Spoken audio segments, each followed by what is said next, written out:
நிலைவாழ்வை நோக்கி தவக்காலத்தின் 26ஆம் நாள் தியானம். 4ஆம் ஞாயிறு. பிறவியிலே பார்வையற்றவரை இயேசு குணமாக்குகிறார். இங்கு பார்வை தெளிவானதாக இருக்க வேண்டும் என்ற செய்தி முன்வைக்கப்படுகிறது. பரிசேயர் கண்ணிருந்தும் பார்க்க முடியாத நிலையில் இருக்கின்றனர் என்பது இங்கு சுட்டி காண்பிக்கப்படுகிறது. பார்வைகள் பலவிதம்.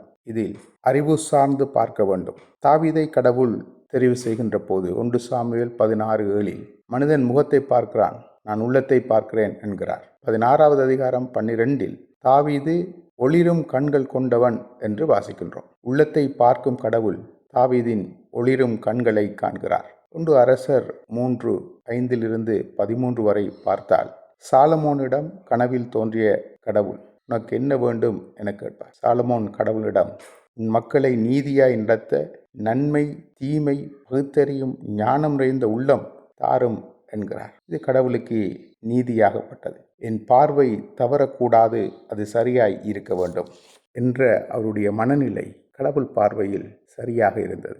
இன்றைய இந்த சம்பவத்தில் இயேசுவுக்கும் பரிசேயருக்கும் இடையில் நடக்கும் சம்பாஷணையில் பரிசேயரின் பார்வை இருள் நிறைந்தது என்கிறார் இயேசு. பார்வையை சரிப்படுத்த அழைக்கிறார். இன்று நமது பார்வை எத்தகையது? நாம் இயேசுவில் சார்ந்து எம் பார்வையை திருப்புவோம். அவரே உலகின் ஒளி. அவர் இருக்கும் இடத்தில் இருள் இல்லை.